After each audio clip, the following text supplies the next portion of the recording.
Welcome to Flat Earth Debate Live. I'm your host Nathan Oakley, and if you are new to this channel, or you've not done so already, then be sure to subscribe. Hit the bell notification icon and join button if you'd like to become a Nathan Oakley 1980 channel member and keep up to date with the Flat Earth Debate. If you would like to support the channel, there is a super chat that runs alongside each of these shows while they are live, and there's also a Coffee, Patreon, Crypto and Thanks button in the info box below the video. Most importantly, if you'd like to join the discussion, simply mute the page you are currently watching, then click the link in the info box below this video to join the panel and express your views on the nature of Earth. If you do join, please don't swear. If you do, you'll be ejected, and if you are, please don't try to rejoin the stream using sock accounts. You'll be warmly welcome back on the next stream. Please also share the show on social media. Sharing the show obviously increases the live audience, but this in turn increases the chances of a more diverse panel, so please share the show on Facebook and X. Now we are joined by Refracted Curvature, Neil, Click OK, is that Wandek, and a whole bunch of people in the Flat Earth Debate Discord server. So, welcome one and all. Let's get it on! Get one on. I've got nothing planned. I'm absolutely delighted. It's the end of the week, frankly. It's been horrendous. I'm really tired. I'm glad it's all over. I mean, I obviously love doing We the show. don't need you to get it on. What do you want me to get on? The Emperor's New Clothes? No. You got Refracted here. You got Click OK here. I'm sure there's at least two people in Discord. We could get it on, and you could just sit back and navigate. I haven't even glanced over at Discord. Can you hear us okay in Discord? Everything working well? Yeah, loud and clear. Oh, thank you for letting us know. We could do a bit of housekeeping. Any evidence of a physical geometric sphere edge on your travels, gentlemen from Discord and G+? Unless there's any ladies here, of course. Gentlemen and ladies.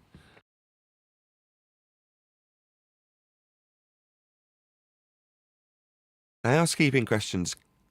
I've been keeping the notion that there's an argument to be had alive. Now, that is necessary.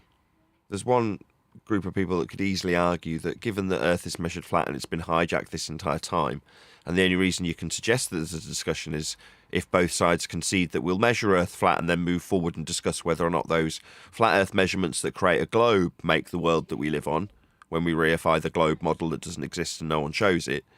Or we can take that globe reification, put it up against a flat Earth model, actually an azimuthal equidistant North Pole centric globe projection, also created with flat Earth angle measurements to the stars, and say that that argument is based solely around how far we see versus how far Earth curve suggests we should see. Now, if we can keep the argument in that place, having conceded that Earth's measured flat for everyone always, then it seems like there's an argument to be had. And the housekeeping addresses all of those seeming arguments that only exist because both sides have conceded that Earth will be measured flat and is measured flat, and will accept that there's distances in linear kilometres or miles to be argued about how flat the flat surface that we measured with kilometres or miles may or may not be after we've accepted that it's been measured flat with miles or kilometres. I mean, they do say, you know, think of hearing it, the horizon, you know, boats disappearing over the horizon. I mean, people are still coming out with this nonsense. The horizon has never been defined as a physical location ever, except for in the heliocentric model. Look up the definition. It doesn't say it's a physical location. It's never been defined as that. So it's not, it isn't that. You know, the definition tells you that. Yeah. They say there's a distance to the horizon, but and it's at a certain distance away. Yeah. But there's photographic and video evidence that proves that it's not that distance away. Black Swan 2020 went over this yesterday. And it's optical. It's an optical phenomena. Yeah. So you can't use optical phenomena when you're dealing with the measurement of Earth. It has to be a measurement. When you ask him about how it's measured. He's nearly done. How about 69 miles per 1 degree? Would that be a actual measurement or optical? It's a measurement, isn't it? The degree is the measurement. Yeah. Is that something that we could do in reality? Like if I tried to do that and I took an angle measurement to Polaris from where I am, and then I moved 69 miles, preferably on the same longitude, do you think I would get 1 degree of change? Do you think that's something we could test maybe as a community? Not that it needs testing, it's already in effect in practical application with maps. That is to say that you've already got latitude with the 1 degree derivation for every 60 nautical miles. Okay. Right, and so would that create a radius value to the equator? No, that's what it is. It's an area of equal elevation and an area of equal altitude. That circle is... But we're measuring over flat ground, right? So it would be a straight line measurement? Yeah, to Polaris, the circle that's formed is around that angle. If you were to draw a circle from the point of the star that you're measuring, in this case Polaris, that's what latitude is. I got you. Okay, so then if we did 69 miles times 90 degrees, we get 6,210 miles. And then if we times that, and then if we times that by 2, right, to get the diameter, and times that by pi, we get a larger number than the claimed radius value, right, of 24,901. Yeah, but then you'd be on measuring anything. So yes, you can do that. You can calculate that, but in terms of what you can physically measure, the limitation that gives you 5,400 is going to be Polaris. That minimum is called the equator. That's where you lose sight of Polaris. Yeah, and is the equator a circle around Polaris? Yeah. With a circumference of 24,901 or more? I question whether or not we can give these linear distances an account in terms of a circular measurement if you're describing something in that fashion. I've questioned this recently. No one's given me an answer as yet. I haven't gone back and scrolled through, but no one's directly contacted me. I think if you're going to describe this, and maybe you can call me pedantic or anal, but the radial value will be the only one I'll accept if you're going to give it me in miles or kilometres, because it's straight, because it's linear. Whereas if you give me a circumference value in 24,500 miles, I'm going to start tutting and sighing and talking about how miles are linear. Okay, yeah, I definitely agree with that point that you just made. I'm just the point that's interesting is from a radius value, and we can derive a circumference of a circle. So that's what's interesting to me about if we have this 6,200 mile radius, then we end up with pi equaling 2 in order to match it. And what world does pi equal 2?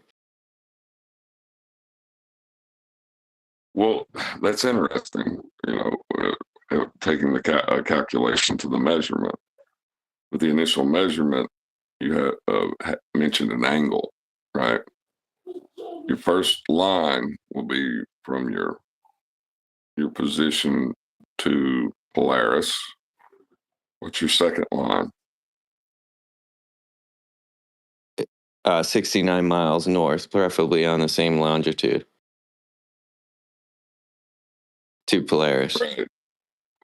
So that's a straight line to 69 miles or to Polaris, whichever one you're talking about. It's a straight line.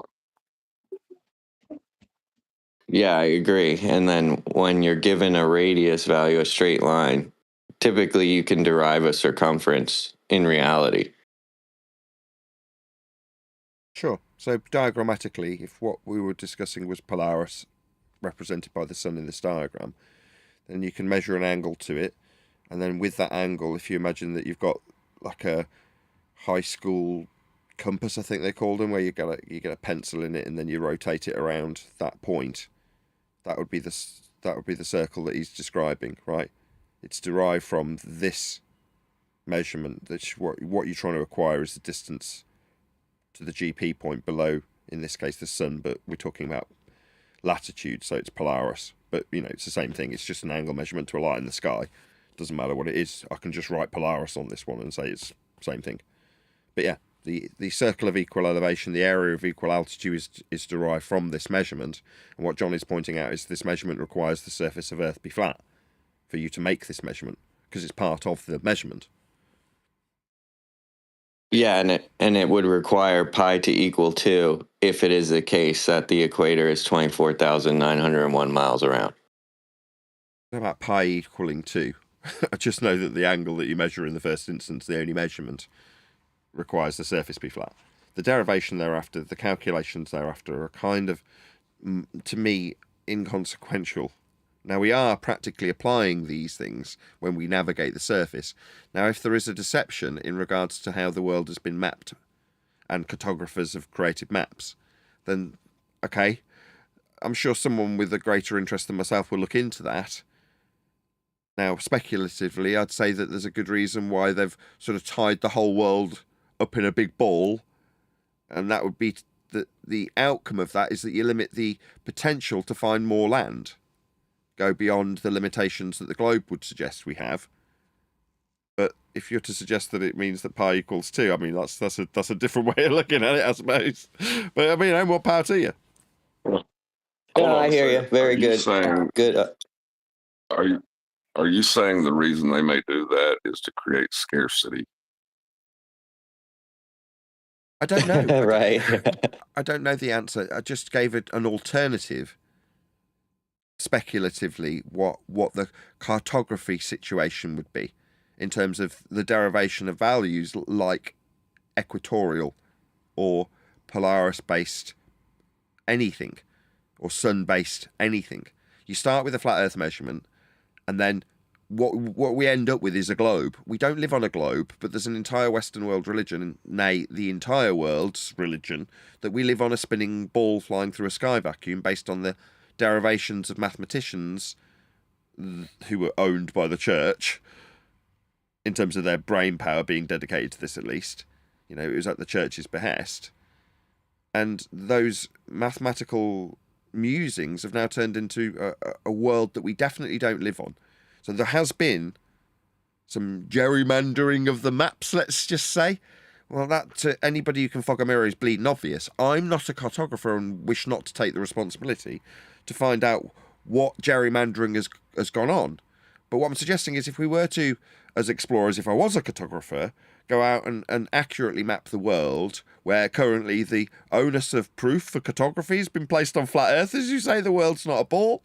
Once it's a very big if, the world recognises that we're definitely not on a ball, but the fact that we have that notion at all means there's been some messing around with the mapping of the world. Yeah, isn't that bloody obvious? Therefore, it might be worth us all looking into it and getting it accurate, but that might be the very reason why we've got the globe, to stop us doing that, stop us finding more underdeveloped, formerly known as third world, now developed countries or underdeveloped countries. Yeah, if we kept finding them, that could put strains on economies that people don't want strains putting on. For all I know, speculatively, I'm not saying that's the reason. There could be a million reasons. What I do know, for a fact, is that we aren't on their version of the mapped reality they call a globe Earth. And what we do zoom in on Google Earth from that ball that we don't actually have a working model other than a rendered 3D model of a ball in Google Earth that then becomes Cartesian when you zoom in and deals with surface level and sea level and elevation profiles that are flat measurements.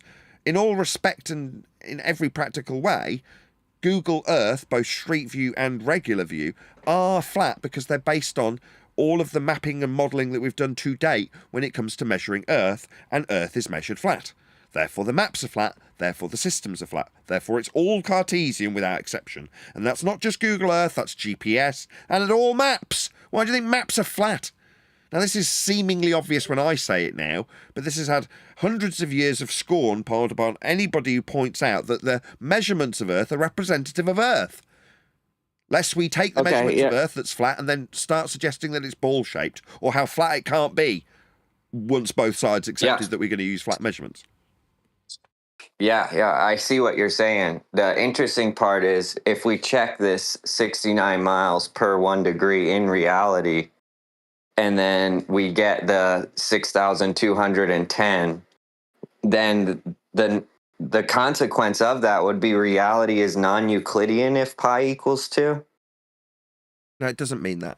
It just means that somebody's butchered what the translation from angle measurement from sky to ground, with Polaris being the measurement, has been messed with.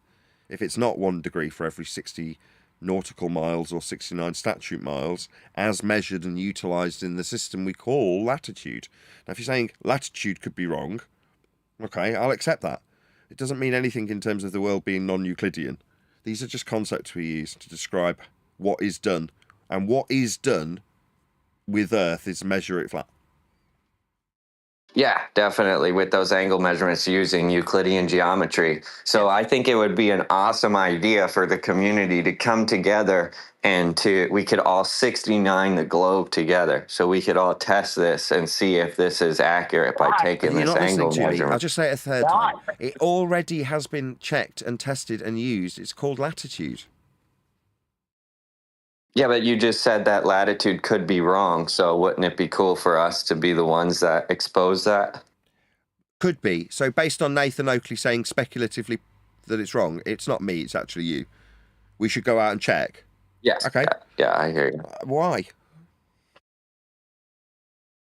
Just to do things in reality so we can know, like I feel like when we have the experience in the reality, that's when it becomes like a knowledge. Maybe I'm just incredibly bitter. Maybe it's the 2 mortgages and the having to flog microphones. But why? Like, the entire world wants you and I to die, sir. Do you understand this? Yeah, well, I hold to the Christian faith, so they hated him first, so obviously they're going to hate you. So I understand why anyone that is promoting, logical truth is not going to fit in a paradoxical world. So it makes sense to me. So I was just thinking this would be a way that flat earthers could take hold of knowledge in reality by doing this in reality. We do. We have. We're doing it now. What's he talking about? I don't know. Something with pi, Brian. I was going to call you because we went over pi, you and I. What is the clean thing that you're nothing going wrong to with do? what this guy's saying, right? First of all, let's just get this clear for the Yar guy, right? There's no bones with you here, right? They don't take this personally like we're saying you're wrong or doing something incorrect. You're not. In fact, praise should be given to you for wanting to double check that which we automatically assume is correct based on its derivation in nautical and statute miles. I applaud you, sir. However, when you get down to the brass tacks of the broader picture that falls us, right? If you were to look at the vista in front of you, what you see is a world that is burning, with the people around us burning it, and us saying, check it out, they're burning it. When we point that out, they say, burn them too. That's what happens. And you're like, maybe we could check if latitude works. Does that put it in perspective? I'm not saying you're wrong, or we shouldn't. Yeah, I see what you're saying. Yeah, that it could be a dangerous pursuit, kind of, in a sense. And I don't take offense to it. I'm actually, I understand this is kind of sometimes it was a weird concept for me to grasp at first. You've elaborated too efficiently into a direct connection which isn't there. No. I'm not suggesting that doing it is a dangerous pursuit, right? That's not what I'm saying. Simply existing as a flat earther is a dangerous pursuit. Just being you and me being me, we are in a certain degree of danger. People wish us harm. Do you understand that? Just before we move forward. There's no connection to any measurements of Polaris at this stage. You understand that also, right?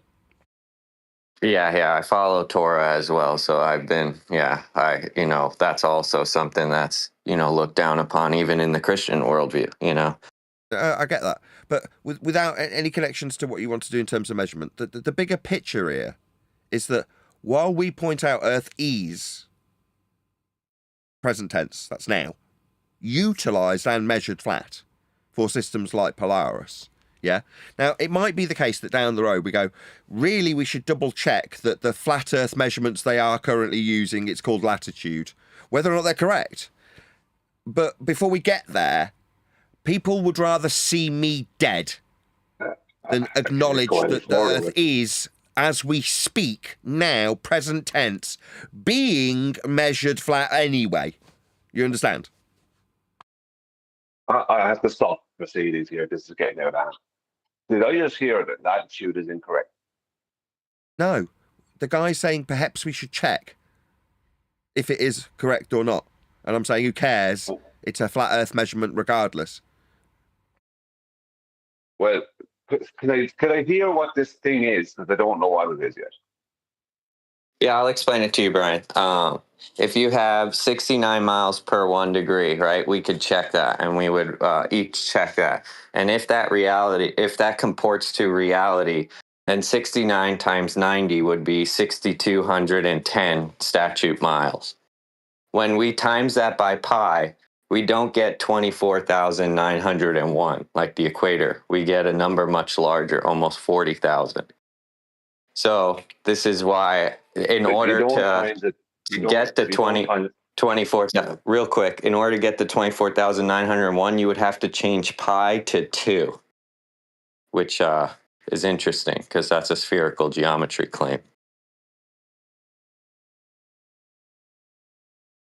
Or I should say non-Euclidean claim. Yeah, but both are misnomers. Neither exists, right? Everything's going to be described Euclidean. There is no non-Euclidean and there is no global geometry. There's just geometry. Yeah, I agree. Except for the 69 miles part. That seems, if it is the case, it would be non-Euclidean. Hang on. Sorry, I was on mute when I was talking. No. There is no spherical geometry. There is no planar geometry. There is no Euclidean geometry. Euclid just detailed geometry. There is just geometry. And anything that doesn't adhere to geometry is not geometry. It's that simple.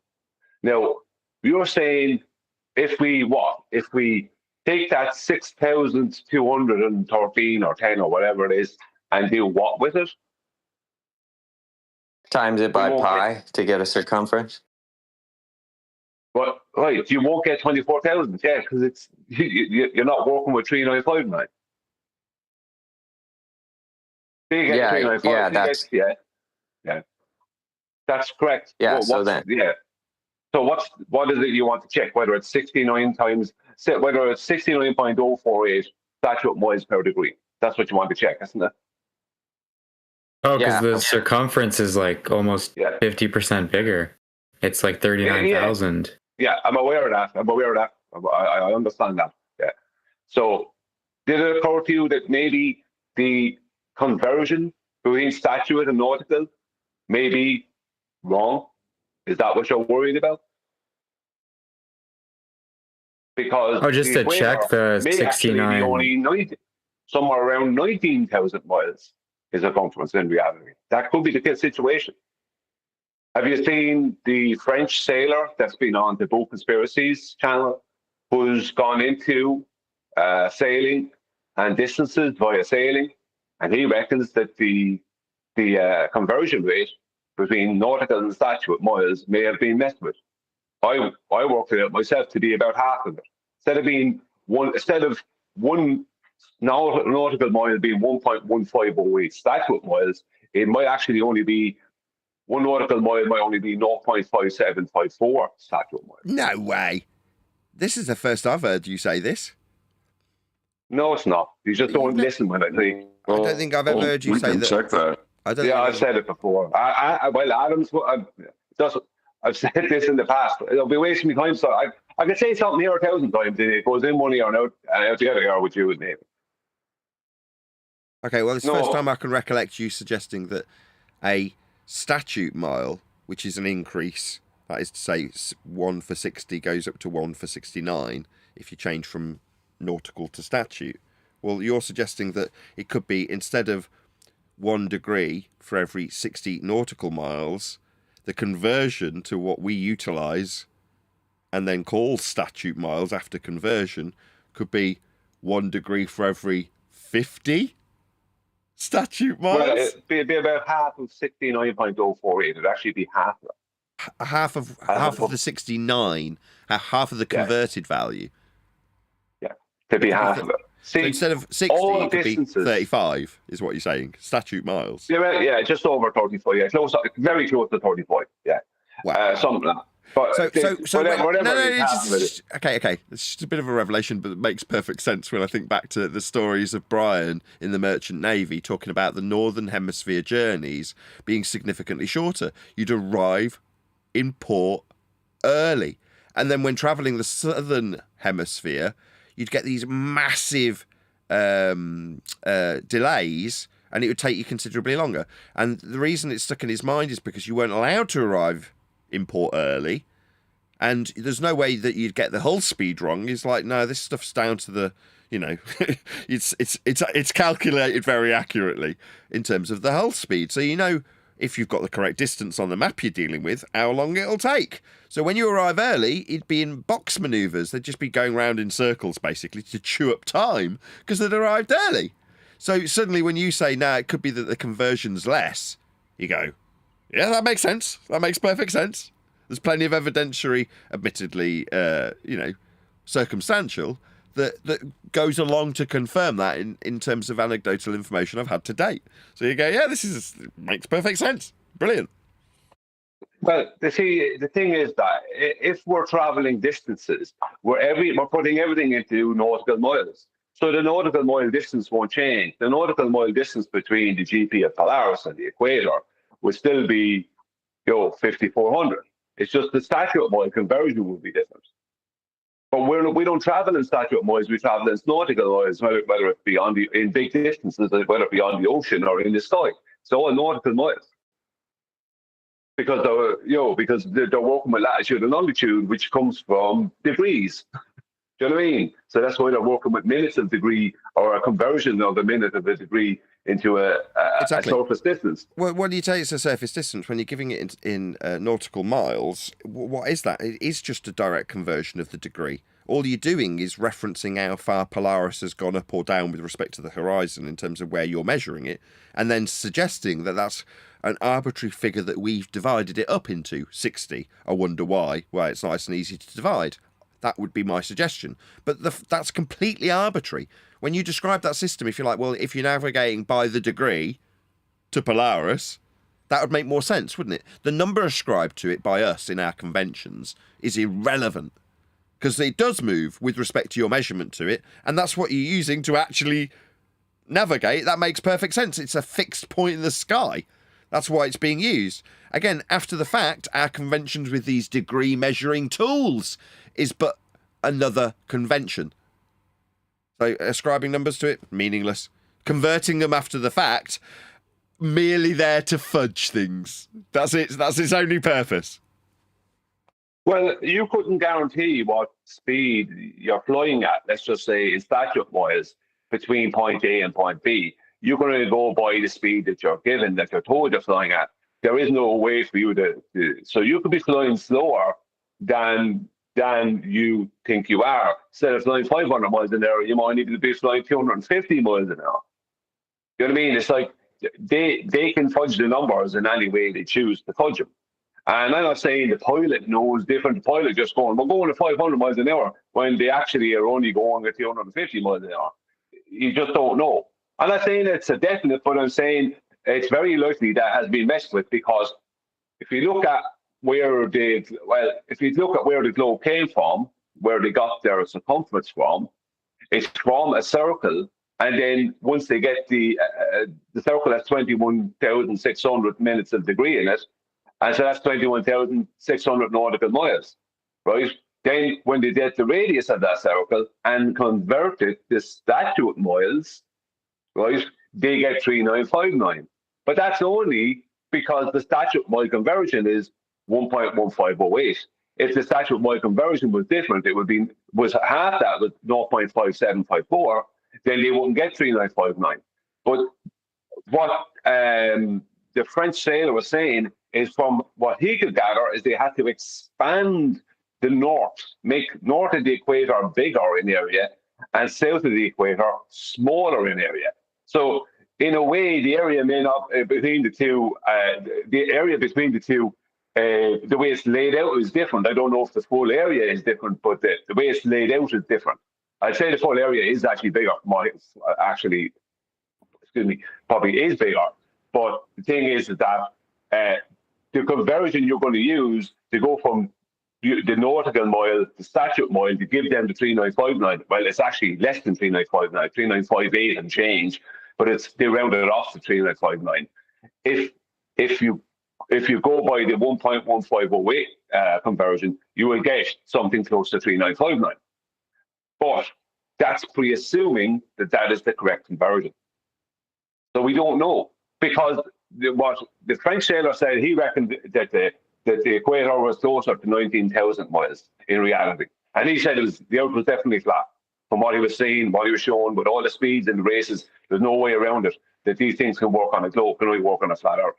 But Van de Globe and others, they're proving a flat Earth. Even recently, I was talking about that guy, that sailor was in the Van de Globe, having an interview. He was saying, when we get towards when we get to our furthest point south, basically, we just keep turning left. If you look at what it is, they're going around a flat plane, because they can't keep turning left if they're going around Antarctica on the globe. The point being is that we're of the impression that on a flat Earth, the equator would have to be way bigger in area, right, in diameter, but it actually might be smaller in diameter. So it wouldn't be 24,900 or whatever, 800, whatever miles. It would be closer to 19,000, which you get if you use 0.5754 as the conversion. You will get closer to 19,000 miles. So who knows? So maybe what this so you guy don't is talking subscribe about to doing the might be a good 69 idea. miles per degree? Sorry? You don't subscribe to the 69 miles per degree? It's just a conversion. Well, it's not that I don't subscribe. That's a straw man. Not that I don't subscribe to it. I don't know. I'm saying it is very likely that the conversion is less. That the conversion from nautical to statute miles is different. It's very likely. I couldn't rule it out. And based on what the French sailor was pointing out and showing, it is likely. So we should 69 the globe as a community, right? We should do this as a community together to check in reality. You take your angle to the Polaris, you travel 69 miles, you take your angle to Polaris, and you can get an idea if that angle changes by a degree. In reality, you can get locally too. You can get an idea, because if it's 69 miles per degree, and the Earth is measured flat, you can get a radius, and with a radius, in reality, we can get a circumference. Didn't I cover all this about 10 minutes ago? Yeah, guys, just listen up. Put your ears back. They already use this as a system. It can already be pointed to as being measured flat. It is a flat Earth measurement, and it is currently utilised. Now, no offence, whether or not it's wrong, I know it's wrong. It's fudged. They're telling us we're on a ball. You realise that, right? Maybe there's some disconnect. You're just not picking up. Yeah. Because pi equals 2. Yeah, of course, we get it. Yeah, it's because they came up with a circumference where pi equals 2. I don't think pi equals 2. I've made circles. I've drawn them.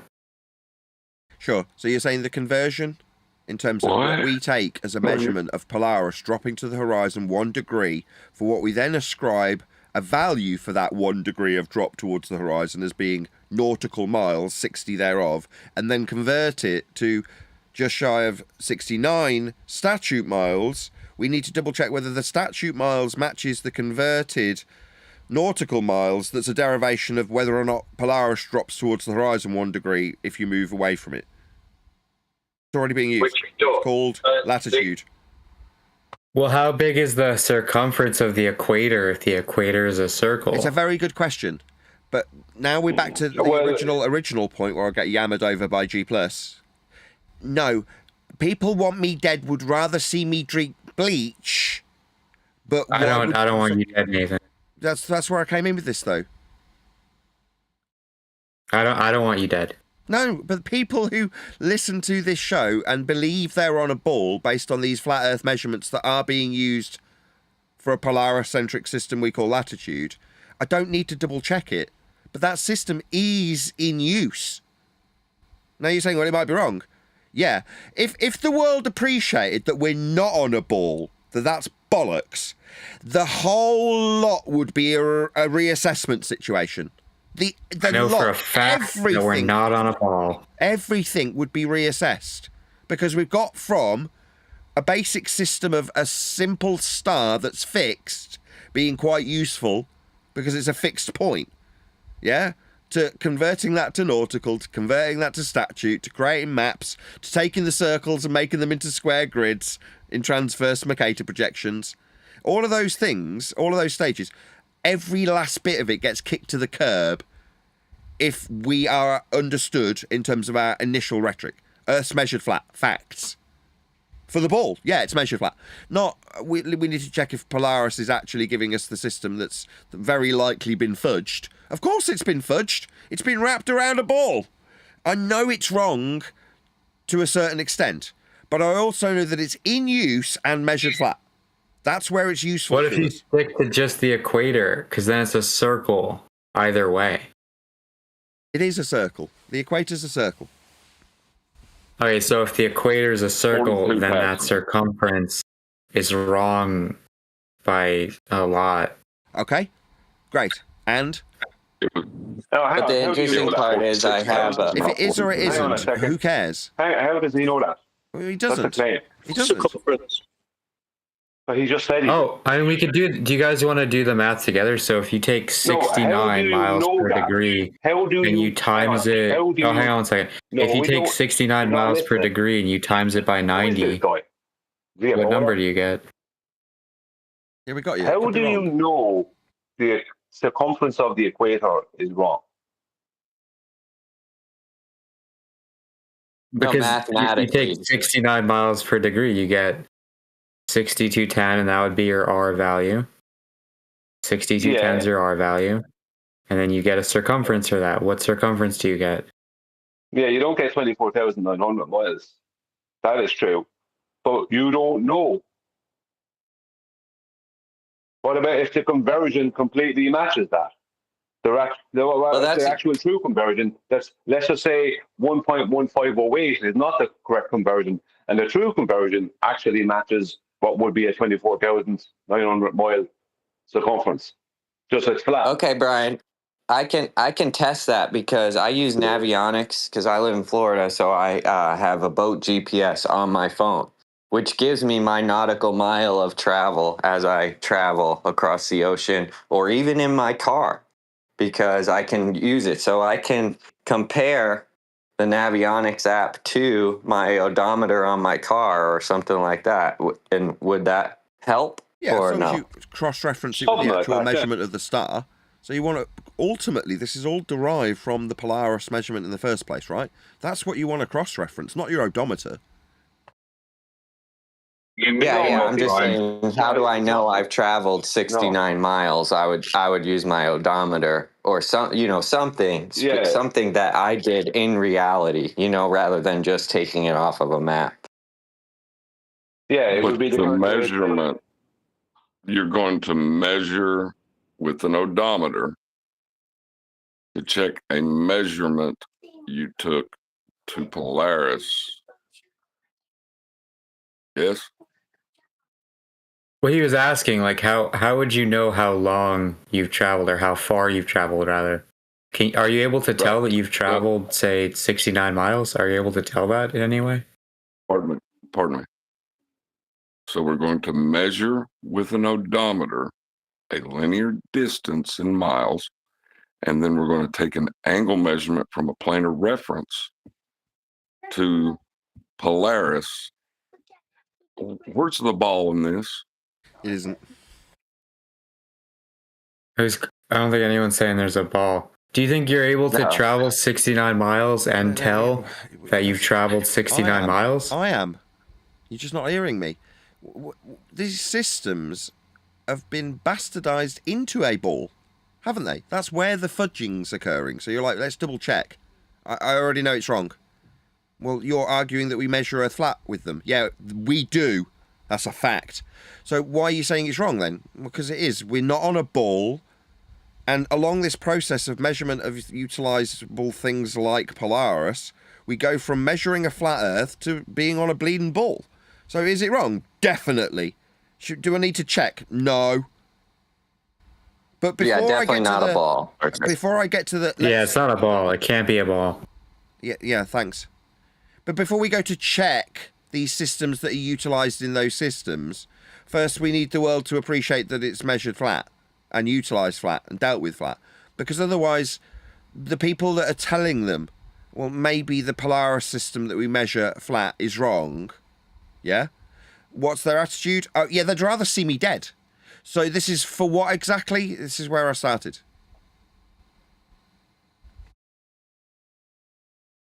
Okay, so we know that 69 miles per degree is wrong, but we shouldn't check it. No, I'm saying... No, you should. Listen to what Brian said. 60 nautical miles degree is correct.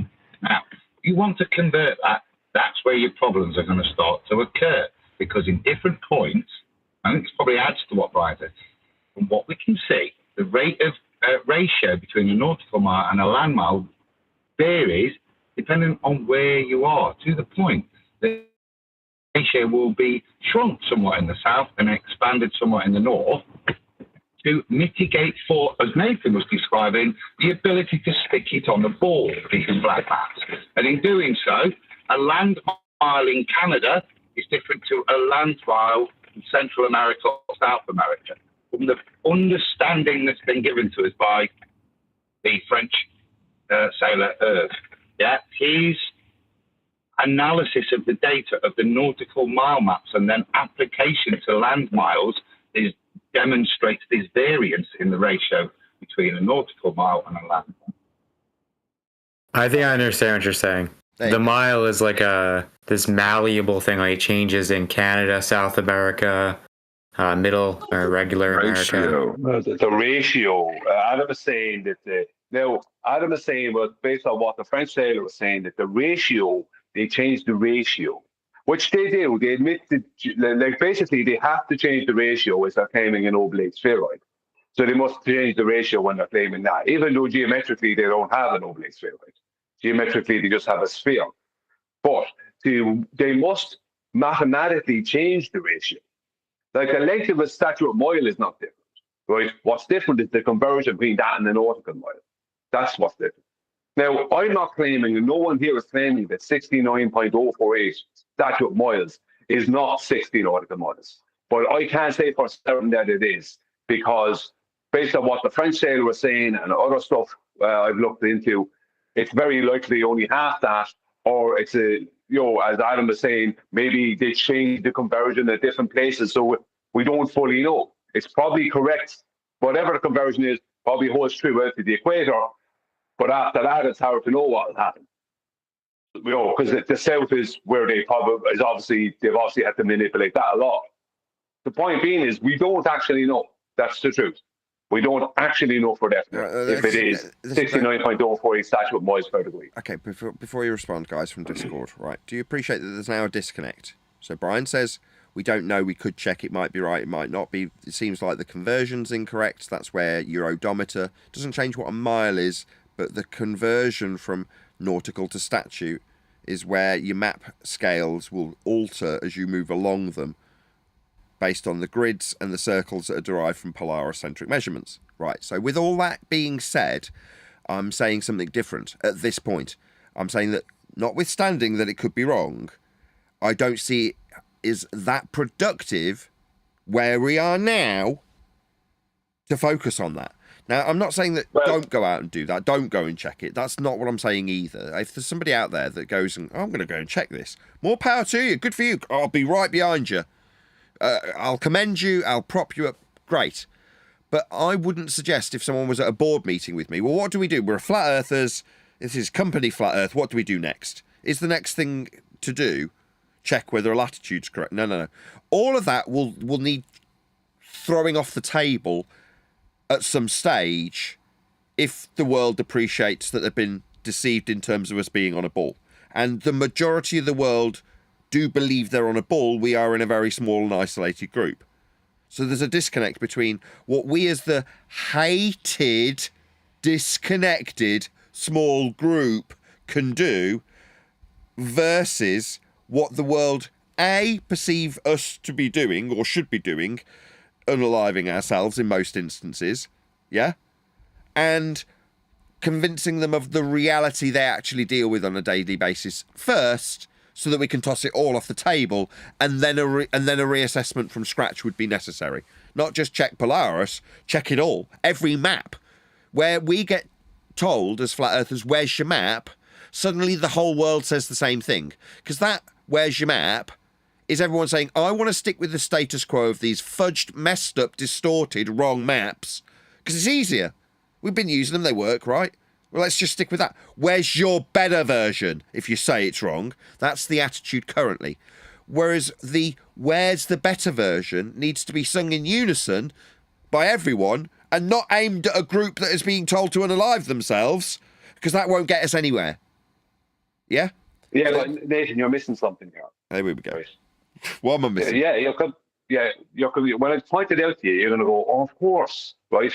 You need to think about this, right? This is, I spoke with Adam about this in the past as well. Me and Adam spoke about this. If the conversion from nautical to statute is not 1.1508, let's say it is, right, on average 0.5754, globe is over. You understand? They need the conversion to be 1.1508. Now, it doesn't matter if it is or isn't for us, right, too much. It matters a lot more for them. So if the conversion is not a 1.1508 conversion, if it's not 69.048 statute miles, right, per 1 degree, if it's less than that or more than that, they're in a world of trouble. There's no way out of that. So you're missing that part. That is why it's important. I know what you're saying. Look, we just tell them it's flat, show them the processes, what they're using, how they measure, right? We don't need to go into all the details. And when it's shown that it is flat to everyone, then the whole lot will be reassessed. Yeah, that is true. But if the conversion is different from what they need it to be, that's like the ultimate killer. That's literally a measurement killer. You understand? Measurement killer. You think a mathematical conversion is going to destroy measurement? No, it's that when you're measuring the distance, John, it won't match what they needed to match on a globe in statute miles. Did you listen to what I said, John? You said a measurement killer. I was just clarifying. Are you off the globe? What globe? Forget it, John. Nathan, did you listen to what I said? Did you take in what I was saying to you? The importance of this, or how it would be important. Yeah. Did you take it in the importance that nobody's going to care? They all want us to drink bleach. I don't care what they want us to do. Right? Thank you guys for listening to us and hearing out our questions. We're just thinking about this. Tor and I, we do a morning lobby. We sort of like an apologetics thing. So we just, we just have some questions, Thank you guys. No worries. It's an important point Brian's just making. As I alluded to there, that conversion rate. It's interesting, isn't it, that the practical people who are navigating have noticed this discrepancy when they're on the land. So people that are aware of these things say, hold on, when I'm moving around, when I'm looking at it, this doesn't feel correct. And this is where nerves gone into it. Now, this is the point. If I've got a different real world conversion rate, which I appreciate Nathan's point, how the hell do you prove this?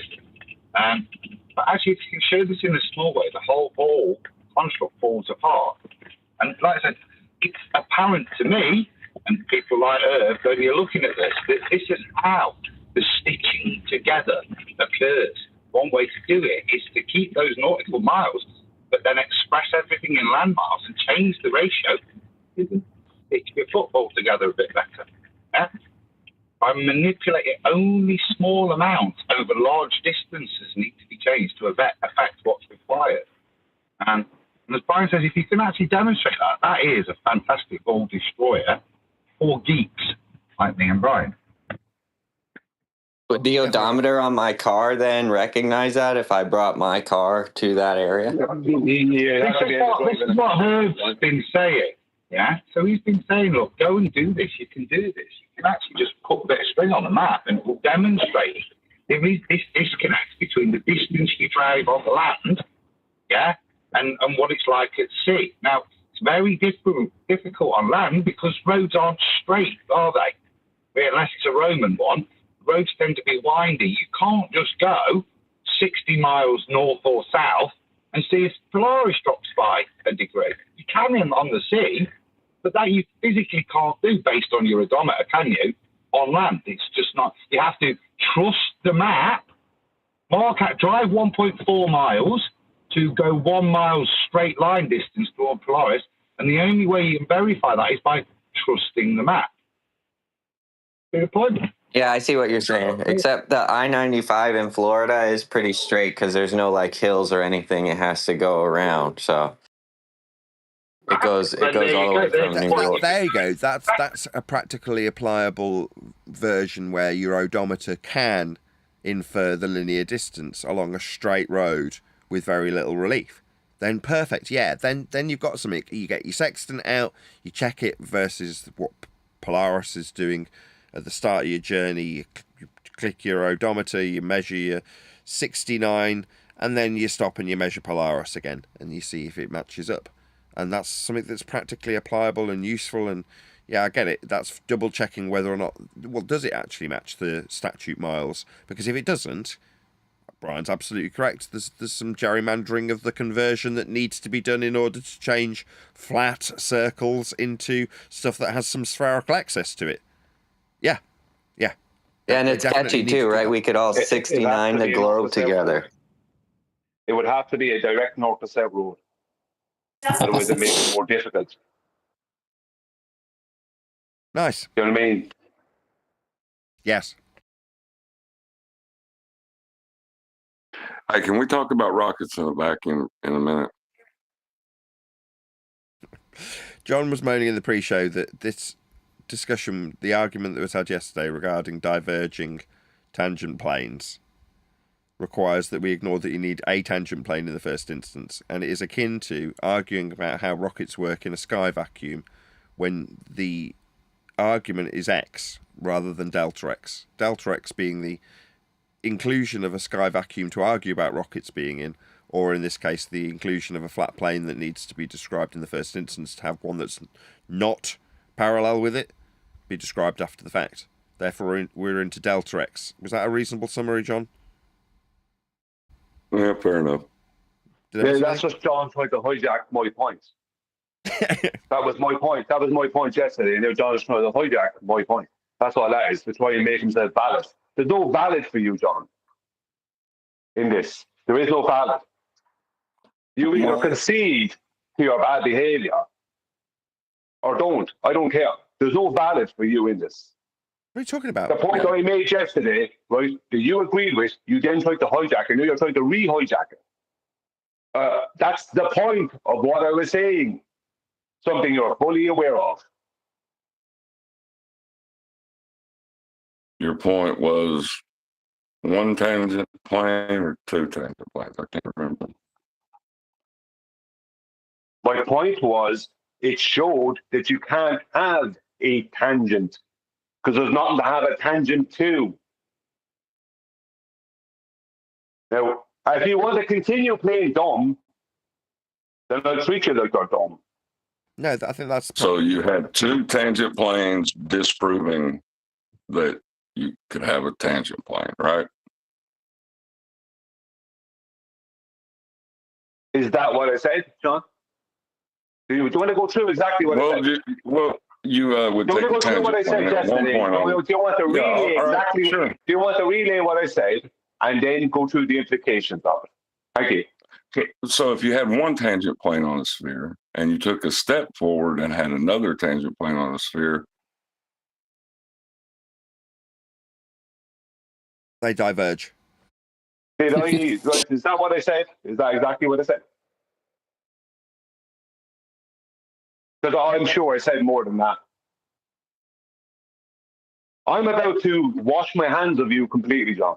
Oh, come on. Don't be so dramatic. Yeah, no, I'm about to wash my hands completely of him because what he's been is a scumbag. No, he's not. Why you're being a scumbag by calling him a scumbag when obviously he's discussing tangential planes to spheres that can't exist. Really? So when he misquotes what you say on purpose, that's right. When he misquotes, what about if I misquote what you say on purpose, Nathan? What about if I did that? Do what? How would you feel about that? What about if I start misquoting what you say on purpose just to try to hijack your point? That's okay with you, is it? No.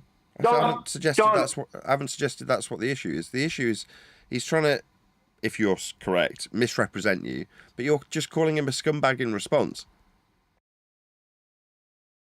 Nathan, that's where I get to when I'm dealing with a bot. I don't have time to waste to go around in a circle because someone's ego can't accept when they're wrong. Someone can't concede when they're wrong. But he's not wrong. Someone has to keep. What's he wrong about? He is wrong. What's he wrong about? He is wrong. Okay, what's he wrong about? What's he right about? What's he wrong about? Tell me what he's right about concerning what I said. Tell me what he's right about. What's his actual argument with me concerning what I said? No, you tell me. Yeah. So you can't even relay. You can't even relay what his argument is. Reverse burden of proof. He's attempting to hijack what I said. He's attempting to hijack what I said and what I pointed out. Sorry, go on. No, when he said reverse burden, I'm like, well, in this instance, I think that's kind of fair. Like, Nathan should be able to say what John's right about and why it's such a big deal, if that's how he feels. Yeah, Nathan, you should be able. Exactly. Able to what? You said John was right in this instance and what he said. So tell us what he said that was right. Tell us what it was that John said. No, that's not what I said. I said, what's he wrong about? Because you said he was wrong. You said he can't accept that he's wrong. I said, what's he wrong about? You immediately said, well, what's he right it's about something else. Was the response. It's about something else. Now you're rumpusing Not me. this. Now you're rumpusing me. So I'll just try I'm trying to tell you. I'm trying to answer your question. Second attempt. You've asked me to do something. You've misrepresented what I said. Something you've just literally only 3 minutes ago accused him of doing and then suggested that I wasn't fair by allowing it. No, that's not what I said. You said he was wrong. I asked you, what's he wrong about? That's what I actually said. You haven't given me an answer. You've talked straight through the middle of it third time. You've told me, what's he right about? And I should suddenly, because it's not a burden of proof reversal fallacy, that I've got to go through what he's right about. No, you've said he's wrong. Fourth interruption. Because you're railroading, Nathan. That's a fallacy. No, that's a fallacy, and you know it. No. This is bigger than the flat Earth debate thing. This is about what's gone off. He said he was wrong. But genuinely, I'm probably with Brian at this point now. Yeah, you should be able to just recite it for both myself and the audience. What's it? Yeah, because if you can't, what's it? Then Brian's got the argument that you think that John has made correctly. What's it?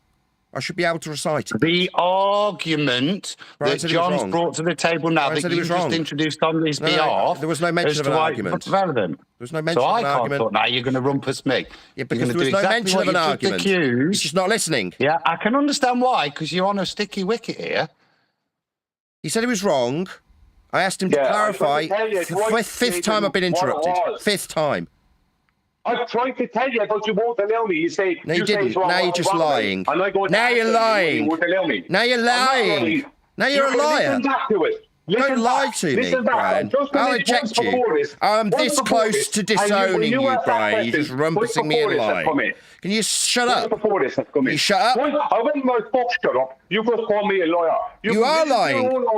You listen to your own fucking audio, and you will see that I tried to come in and you stopped me. You said, you asked me the question twice before this. You said, what's he wrong about? And I came in to answer that, and you kept on talking. You wouldn't allow right, I'll mute him, point out his lie while he rumpuses his liar. He did not say that. He told me to tell him what he was right about. He did not attempt to justify what he was wrong about. Brian is a liar. No, I just did. I'll mute Brian again and tell my audience what a disgusting scumbag Irish liar Brian is. He did not attempt to tell me what he was wrong about. What he did do, and I'll quote him, quote, what's he right about? So Brian is a liar. Do you like that? I'll be able to support that. Do you like that, Irish? Do you hear me, Irish liar? Yeah, I can support. Yeah. What's he right about is not Brian trying to explain what he was wrong about like he was asked. Now Brian's lying. Voice come in. It's just before the... You're a liar. You're going to sit there and accept that you're a liar. You did not attempt to tell me an answer to my question about what he was wrong about. You lied. What you actually said was, what's he right about? You liar. No, after... Yes, that is what you said, you disingenuous scumbag liar. When I asked you what he was wrong about, because you said he was wrong, you repeatedly told me to tell you what he was right about. Now you've just told my audience that you attempted to tell me what he was wrong about. No, you didn't. You are a liar. I'm trying to tell you that. I'm going to eject you. You didn't try and tell me that. You bloody liar. You told me to tell you what I was right about. You scumbag, you liar. Brian's just a scumbag, a liar, and I'm this close to disowning you permanently for being a bloody liar. Don't lie to me, Brian. You stuttering Irish liar! You did not try and justify what he was wrong about, you bloody liar. You demanded that I told you what he was right about. Now you stuttering Irish scum are telling me that you attempted to tell me what he was wrong about. No, you didn't. You're just a liar. Do not lie to me, you scumbag. Do you like what I'm doing to you, Brian? Because it's basically what you did to John. You're a scumbag liar, Brian. I've caught you in a lie. No, you didn't try and attempt to tell me where he was wrong. What you did do was demand that I told you where he was right and then lie about that fact. Let's go back on the audio. Let's go back on the audio. Yeah, I've got it recorded as a live stream, Irish. I know what I heard you say while you rumpus the living crap out of me. Well, no worries. I'll calm it right down. Point out nice and calmly to my audience that Brian's a liar. I asked him what he was wrong about. Brian told me, tell me what he's right about. And then he's just told me, now he's rumpusing me again, so I have to close the line because I'm having to strain my voice over the top of the rumpusing liar who just told my audience that we're going to go through and listen to the fact that I was just told by Brian that absolutely I attempted to justify where he was wrong. No, you didn't, you liar. You told me to tell you where he was right, and now I've got to close the line again because I'm being interrupted while I summarise what actually happened and what we all heard on the recording, in spite of Brian the liar attempting to obfuscate me and talk through the fact he's a liar. Really? Yes, you telling me to tell you where he's right is not you attempting, quote, to explain where he was wrong. Now, your incessant non-stop interruption isn't changing that the audience is hearing me. I've got control of the show, even when my own friends lie and rumpus through me. Friends? Is that what I am? Well, when you lie to me, I'm this close to disowning you, Brian. I wouldn't call you a friend. When you tell an audience, we can go back and listen to you tell me to tell you where he's right, as actually you telling me where he was wrong and trying to tell me where he was wrong, you lying piece of shit. No, I don't see you as a friend when you do things like this, Brian. You're just rumpusing me now. I've got the line closed so my audience can hear how justified I am in treating you like you treated John yesterday, calling him a liar and stuff. The only difference being that you have lied. You in no way tried to explain where he was wrong. You demanded that I explain where he was right, making you an absolute fact of a liar, Brian. Now, you don't have to like this treatment. It's the same treatment that you gave John. It's just while you're rumpusing the living shit out of me, the audience can still hear me. Bull. Yeah, that's because Nathan being a fucking idiot. Now Brian's swearing at me on my own show. Why? Because when I asked Brian to explain where he was wrong, Brian did not attempt to explain where he was wrong. He demanded that I explain where he was right and later lied and suggested that if that was him attempting to tell me where he was wrong, there's the interruption from Brian, the fucking scumbag, lying Irishman, who's going to fucking lie and fucking swear at me because he's a friend. Friends don't fucking swear and don't fucking lie to each other, Brian. But that's what you're doing when you're telling me that you attempted to explain where he was wrong, when in fact, you lying piece of shit, you told me to tell you where he was right. You lying piece of shit. Yeah. Yeah! So sit down and shut the fuck up, Irish, you lying piece of shit. You absolutely didn't try and explain where he was wrong. You demanded I told you where he was right, and your bum chum Adam came along to back you up. And suddenly it's all reasonable. No. You say a man's wrong, tell me where he's wrong.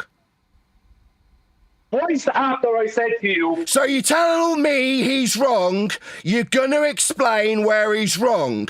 You're not going to lie. You're not going to demand I tell you where he's right, you piece of shit lying Irishman. If you say he's wrong, you explain where you say he's wrong. Go. I will, absolutely. He was wrong in something he was arguing with me the other day privately. Now, there you go. I tried to tell you that twice after that point. No, you didn't. You told me to tell you where he's right. There's another lie from an Irishman. There's his lie. Laid bare. You didn't try to tell me Jack. You demanded that I told you where he's right. There's the interruption. Are you going to start swearing at me, liar? Are you going to start swearing at me as well as interrupting me? No, you did not attempt to tell me Jack. You demanded that I told you where he was right. On the second and third time, I tried to come off mute and tell you, and you wouldn't allow me. No, I heard what you said. You didn't try. That's the third time Judas here has lied to me. I heard what you said. The words were, quote, you tell me where he is right, you lying piece of shit. You gonna lie again? You tried to come off mute and what, liar? I did say that. That's very high-pitched. After that point. Yeah, it's because you're a liar, Brian. That's not what you did. You lied about it. After the fact isn't what you did. Demanding that I tell you where he's right isn't telling me where he's wrong, and then you lied about it. Ask me 2 more times after that. You're trying to protect John here. No, I asked you where he was wrong. You demanded that I tell you where he's right. When I pointed that out, you said, I tried to tell you where he's wrong. No, you didn't. You lied. That's the lie. You've said it 3 times subsequently. While I'm pointing this out to my audience, Brian isn't listening to a single word I'm saying. He is non-stop rumpusing the living shit out of me in the vain hope that what I say about Brian's egregious lie, we've got it on tape. What is this in rumpusing telling me that we go back to the tape and listen to his response, which is, quote, you tell me where he's right. That's not you coming off mute attempting to tell me where he's wrong. This is definitely you, the scumbag lying Irishman, interrupting me, though. I've got to constantly close the line because Brian won't shut his lying chops while I point out his lie to my audience. He doesn't like it when his lie's being pointed out. He didn't come off mute and try and tell me where John was wrong. What he did do is say, quote, you tell me where he is right. Yes, Yeah, so sit down, you lying scumbag Irishman, and I'll tear the same strip off you. You tore off John, calling you a scumbag, calling you a liar on a live stream. See how you frickin' like it, you proven lying scumbag. I'm this close to disowning Brian. I'm this close to never talking to you again. You're definitely not a friend, rumpusing me. Yeah, that's what you did say, Brian. Yes, you admit to it. Yeah, so you're definitely a liar then, because it isn't you attempting to justify how wrong he was. It wasn't you coming off mute and trying to explain how wrong he was, like you lied about repeatedly then. No, I didn't. No, so you're definitely a liar. So it wasn't you saying what you did then. That makes you a liar. No.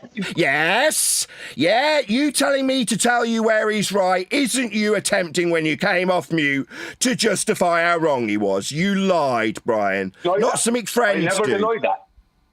Not something friends do. I never denied that. That part I never denied. So you're a liar. So when you tell me to tell you where he's right, that isn't you explaining what I've asked, which is, where's he wrong? You to answer and you didn't allow me.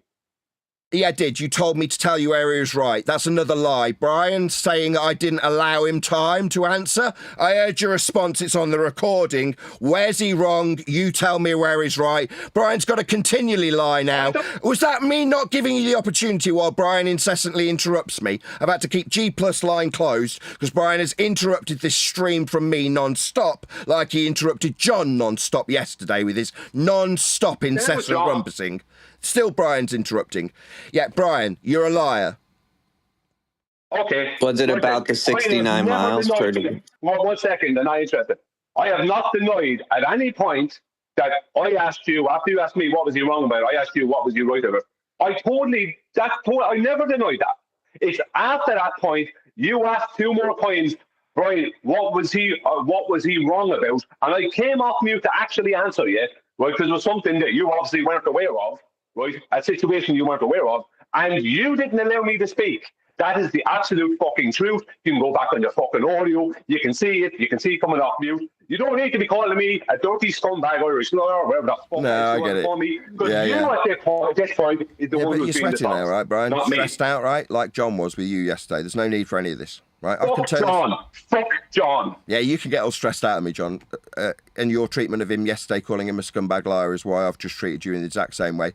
The difference is, while Brian now loses his temper because he's obviously lost his shit, completely lost his cool. I'm not the one that lost me shit. Do you want to shut up then? I'm talking, Brian. Do you want to control yourself? Yeah, you just keep talking. Keep waffling on. Yeah, Will, I've got control of myself. Yeah, I'll go on camera. I'm completely chilled like always. This is just another example. I've made Brian an example, my example, because he was doing what I've done to him yesterday to John non-stop. Yeah, wasn't very nice, totally unnecessary, and I've just done it to him. Let's see how he likes it. No, John. No, Nathan, you don't get out of it like that. You don't get out of it. That's dishonest. You're trying to now lie your own way out of it. So do you want to just fill me in then? Sorry, like I did not do that to John yesterday. I did not do that to John yesterday. You didn't call him a scumbag liar. You didn't call him a scumbag liar. Yes, today I did. Today I did. Oh, right. So that's okay then, because it's less than 24 hours. It makes it all cool, right? So it's okay. I can do it to you then. No, because he is a scumbag. No, you are a scumbag, Brian. You're a liar. We got it all on tape. I'll say it calmly. You told me you're just going to keep talking through me. Is this you muting me? What the hell is going on here? You know this? Yeah, it's just me tearing a strip off Brian because his behaviour to his friends is unreasonable. Now, me trying to explain that and being nice and calm is being met with Brian completely triggered, talking through the middle of me. I can turn it on. I'm not completely triggered at all. Do you want to stop while I make my example? I can switch it off, Brian, right? I'm now not tearing a strip off you, calling you an Irish scumbag, treating you like you treated John yesterday. I don't think it either. No, I treated John accordingly yesterday. Anyone can listen to audio. Yeah, anybody can listen to the audio. Brian telling me to tell him where John was wrong after a direct question to clarify his claim about how big a scumbag liar he was and how wrong he is. Now, me using that specific example, Brian, why is he wrong? And then Brian lying through his back teeth continually about coming off mute and telling me that he wasn't. I didn't lie, that's no lie. There's Brian interrupting me now. He's not triggered, though. Of course, Brian's not triggered. Lying. Not triggered at all. Hey, Nathan, I'm sorry if... Don't do it to John, and I won't do it to you.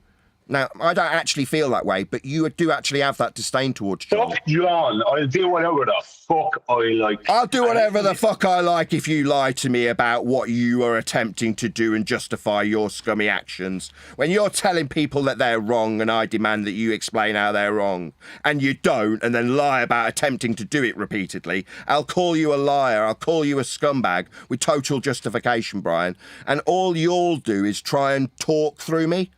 Is that all you got? I'll do it too then. Well, maybe everyone might start speaking. If you start talking, or you decide you're going to talk at the same time, it's going to be impossible for anyone to hear me. No worries. When I ask somebody... I'll try again, second attempt. When I ask somebody, third attempt. You don't get to carry on like you did today. You don't get to do that to me. Right? And I don't think I do. It's my show. I'll do exactly as I please. Brian thinks because he's my mate he can get away with this shit. No. If you talk to other panel members like Brian speaks to John, I'll just do the same exact thing to you. Now close the line so that nobody can hear Brian's constant being triggered. There's me opening it so you can hear how triggered he is. Now close the line and I'll point out very calmly to my audience, don't treat other panel members like that. It's scummy. And if you do, I'll just do it to you. Well, Brian. You can fuck me off their panel if you want, buddy. No, I don't want to do that either. That's not what I'm trying to achieve. Why not? I thought you were a man of conviction. No, I'm telling you that if you treat John like that, start calling him names, scumbag, liar, things like that, I can find scenarios where you're the scumbag liar. Easy. I'm a scumbag liar. No, Nathan. No, none of us are. Being a liar. No. When I laid out exactly what happened, suddenly you changed it. Suddenly you changed it to you were just showing me what it's like when I did to John. Yes. I didn't do anything to John yesterday. I didn't do anything to John yesterday. So today just today you called him a scumbag. Oh, right. Yeah, today you called him a scumbag. You're still doing it. We didn't want to cause any trouble. I'm sorry. Is it Brian? With the 69 miles per degree? No, okay. No, it's not that. It's not that. It's not the 60. Okay, yeah, because we were talking about 69 on the globe and all that, and we didn't want to we weren't trying to mess with you guys or anything. We're big fans. No, none of us are scumbag liars here, right? There's internal feuding, right? None of us are scumbag liars. Now, does anybody appreciate that everybody lies? Before I have this caveat put in the comments, I appreciate everyone lies, right? Let's just. I don't lie. I'm not having that. Yeah, you do. I find that morally. Yeah, I'm not a liar either. No, I do not. Everybody lies. No, I don't. I've lied in the. No. Let he who's without sin cast the first stone. I didn't say I was without sin. I said I don't lie. I go to great lengths. It causes me great pain to not lie. Sometimes I have to keep my mouth shut. But what I won't do is lie. Okay, fine. Adam's notwithstanding, as far as I am concerned, at some point in everybody's life, they have lied at some stage. Right, that's just my feeling on the matter. If I'm wrong, so help me, cast me down. I'd concede that. I would concede that in the past. But there we go. That's all I'm saying. Everyone's a liar then. No, well, not for many years have I lied to anyone. I can No, use my everyone's not a alcoholic liar line. unless you Excellent. practice A change lying. of subject. I remember an alcoholic saying, I am closer to my next drink than I am further away from my last.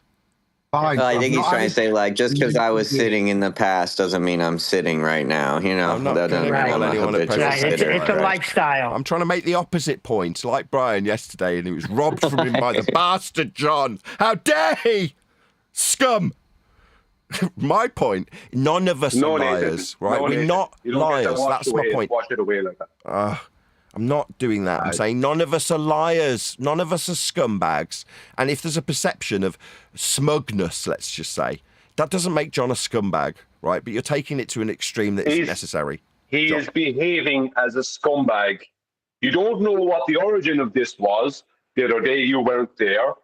Right? He's behaving. Yesterday, he's having an issue with me. Today, he's having an issue with me. And both yesterday and today, he's trying to hijack my point as if it's his own. He doesn't have a point. His point yesterday was that I used the word push. That was his only point. After that, he tried to change it around into something else. And the reason John does this, 1 second, Nathan, the reason John does this, right, is because he's unable to concede when he's just wrong. He's unable. He just becomes awkward and difficult. And he becomes, he starts strawmanning you. He's even likely to become abusive, right? He will not concede when he was wrong. The other day he was wrong about something. Me and Neil were there. He was there. He was fucking wrong. No He did not concede. Sorry. He would not concede, Nathan, at all. That's fine. Now, what happened earlier, 1 second, what happened earlier, I did ask you what was he right about after you first asked me what was he wrong about. Then after that, I realised you didn't know about the event. So when you asked me 2 more times after that, I came off mute to answer you, and you didn't allow me to speak. Now, that is shown in the audio and it's shown on the screen. I come off mute at that point. Fine, I've heard you out. But he was wrong about something the other day that you weren't privy to. At some point, you've got to stop, Brian. Brian, at some point, I've got to respond to you. Okay. I heard you. I'm listening. I've heard everything you've said, and everything you've said up until this point is completely reasonable, because you haven't descended into a torrent of insults calling him a scumbag and such. You've explained perfectly reasonably where your position lies, why you feel the position is justified. Admittedly unjustified when you define his motivation. You haven't got a crystal ball. You don't know why he's doing that. You've done it anyway. I'm not going to let that slide, because you haven't descended into calling him a scumbag. It's not a name-calling session when you're explaining that he's hijacking my point about planes, and his only point is to say that I've moved the foot. Now, that, perfectly reasonable gripe, worthy of discussion, helpful to the audience even. But when it descends into what I just did to you, by example, calling you a scumbag Irishman, it doesn't help anybody. But that's what it ended up today, with you calling him a scumbag and such. Now, if you want to disagree with him, or say he's stealing your points, or he can't concede and therefore he's got to hijack yours and descend it into Delta X, then you can do that. But just internally, at the very least, if we can lay off doing that, because I don't feel that's the case. I don't agree with you, first of all. I just want to make that plain. You can call him my favourite if you like. I just don't agree that his motivation lies where you believe it to lie. I don't think he's trying to cause dissemination. I don't think he's trying to upset the apple cart. I don't think he's trying to do any of the things that I feel are inferring he's doing. Now, that's just my opinion. But so long as I don't call you a scumbag in the process of airing that, I'll be good with everything. That's all I'm trying to get across. Why? By taking it to the extreme, the similar extreme that you did to John. Doesn't mean I disagree with you either. Doesn't mean I agree with him either. It's just I'd rather we weren't internally fighting in that way. That's all. Well, what do I do then when someone is behaving as a scumbag? Do I pretend he's not? That would be a lie. It might be better if you were to rephrase it. Disingenuous and ungentlemanly behaviour, which is not commensurate with the standards we hold ourselves to when we argue amongst ourselves. Yes, that's perfect. Okay, let's go back to my points yesterday, or what I said yesterday, right? Now, foregoing the use of the term foot, which John was correct, he jumped on it. He critiqued it. Fair enough. Now, his intention for jumping on it is another matter. But what I said was, I corrected it to, if you make a plane at a point underneath your foot, you step forward one step, you make another plane at that point. If you're claiming those planes are not parallel, right, that they're divergent, that means that you're outside. Basically, my point was that means you're outside of reality, because those planes have to be horizontal and they have to be parallel, right, in reality. So it goes back to the borders claiming that you can have a different horizontal that's at a different orientation from the last one, all along a sphere, right? No, that is not reality. That does not work with reality. It doesn't work with measurement. It doesn't work with navigation, anything, right? So anyone who's claiming that they have two diverging horizontals don't have horizontal at all, right? Because in reality, those two straight lines that they've claimed to have created at those 2 points, right? Those two straight lines must be parallel to each other, right? They cannot have any of them being called horizontal, and they can't have any of them at all, right? Because in reality, they have to be parallel because the Earth is flat. That is the point. They don't have any of them. Now, John is asking me today, where did you get your first one from? Like, how can you even have the first one? That's the whole point of what my analogy yesterday was, or whatever you want to call it. You can't even have one of them because you would have to have a globe to have one of those. You can't have a globe because all horizontals are parallel to each other. That was my point from yesterday. Now he's trying to hijack it, make it into his some kind of a gotcha point that he has. But that was my actual point. He tried to hijack it yesterday. He tried to hijack it today. He's having an issue with me for 2 days because I told him to be wrong with something 3 days ago. And he wouldn't concede to it. So he is behaving like a scumbag. That's the only, because I've had enough of John not being willing to concede, Nathan. Okay, just stop. See, everything was fine till the end there, wasn't it? Yes, indeed. Right, okay, I've taken on board everything you've said, fine. Right, now, but for the fact that whether or not I agree with him is irrelevant, but his contention is that you need the first plane, therefore it's game over there. Yeah? No, this is the trouble. It's a completely separate argument that derails the much more powerfully demonstrable argument that Brian presented. Now, whilst it may be technically correct, it doesn't help Brian's argument. It derails it and it confuses the audience. It's of no benefit after going into a comparison of parallel horizontals, which you can demonstrate have to be parallel because that's how celestial navigation and mappings work. If you can get that point saliently over to the audience, they're imparted with a much more powerful bit of knowledge other than horizontal planes.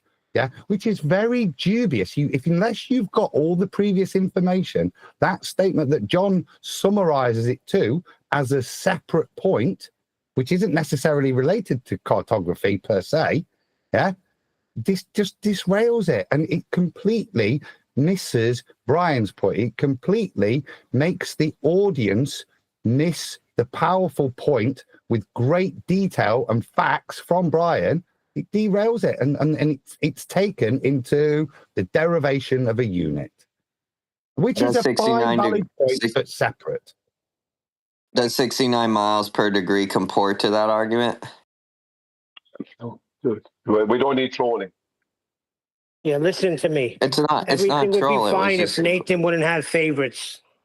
It's nothing to do with Don't favoritism. do that either, Neil. Right? We've got a disagreement of how we're disseminating data. Okay, take the personalities out of it. I've got no personal issue here. What I've got is how we're working together and what we're doing, how we're shortcutting and shortchanging our audience. They're not getting the benefit of our knowledge. Exactly. They're getting the benefit of our summary. Perfect, Adam. Thank you, first of all, because you were... I was just making a bad joke. Sure, but Adam, yes, thank you for explaining it to me, and Brian, right? Okay, great. Refracted's not here to put his two pennyworth in, but regardless, if he's detracting for motivational reasons from 3 days ago that I'm unaware of, I don't want to hear that as an excuse, because all I see is the value in the moment, right? Now, if he's detracting and disagreeing and taking it to a place that's non sequitur, but reductive and useful in isolation, but because it's connected to a different point that's not necessarily going to be conducive to make that point isolated that it is, when Brian's making a separate point, that could be seen as a dick move, right? And Brian has seen it as a dick move, and he's going to point that out. Fine. But the process of discussion, incredibly useful. Today's... I'm absolutely exhausted. Two of the longest live shows we've had, yesterday and today. Why? Because this is useful. Now, Adam's just concisely summarised it. I'm going to do it again. What is perceived as derailment, to take it to a reductive point, as I just used the term, right? I see as John's effort to keep the argument as concise as possible. I don't want to hear anything about his motivation towards you, Brian. Just that's what I scrape from it in value terms. Right or wrong, it doesn't matter if he's correct. It's just what can we do to make this argument more concise? If this reduces down, and I fully appreciate Brian's argument, which at the time this argument kicked off I didn't. Now I hope that it still comes through and the audience eventually gets it. It will get discussed more, right? We're edging closer to the Discord answer that the guy's hopefully interjecting because he can sense that this has something to do with this question. Yeah, it does. We're on tenterhooks because we're on the verge of appreciation. That's to say that we all recognise through lots of research that there's lots of gerrymandering and fudging of all these maps and these versions of reality that we're given. And a lot of them could be wrong. So we need to figure out how to explain that. Me, on the other hand, I want to get to the most concise argument. But Adam recognises that if the, for personal reasons, is a derailment, then we're shortchanging the audience. It's not that it's coming down to being more concise. We're robbing them of a connection between this tangential difference that isn't possible if all horizontal planes are parallel with one another, Brian's overarching point. If you reduce that down to you're going to need a plane in the first place when it's not necessary, that's shortchanging the audience. Now, yeah, it's taken 3 hours of live streams to get to this point. I still have a point as the host of the show that I want everyone to remain friends, right? We all have to get metaphorically back in bed with each other on the next show. And I don't want us to all feel just like we're all scumbags and hating each other. We're not. I know, Brian, you're not hated by John as a scumbag, but the fact that you say it means that you feel that way in the moment because of his, let's call it, scumbaggery, right? Okay, I get it. You can feel like someone, as the metaphor went last time, someone's pissing down your back and telling you it's raining, and you want to shout about it. I get that. It's just as long as we don't literally start tearing each other's throats out in the process. Now, we do that enough with our opposition. So internally, I've got to step in at some point, and unfortunately that has detracted from the point also. But I've got to figuratively whip you all into line when it comes to us tearing each other's throats out in the heat. It's not needed. Well, he was being disingenuous with Brian the other day, but Brian, he's not a liar. I was going to talk to you about that. John Refracted is not a liar. He couldn't concede. I agree with you there. And that's just a little bit of pride. We all got pride. I didn't call him a lawyer. I called him a scumbag. He told me today. That's what he said. He felt like everybody was calling him a liar. He said he felt like he wasn't among. Let me just finish, please. I'm working. He was voicing to me and Nathan that he felt like he wasn't amongst friends. Now, that's bad when that's happening. I'm sorry. Yeah, I don't care what he says.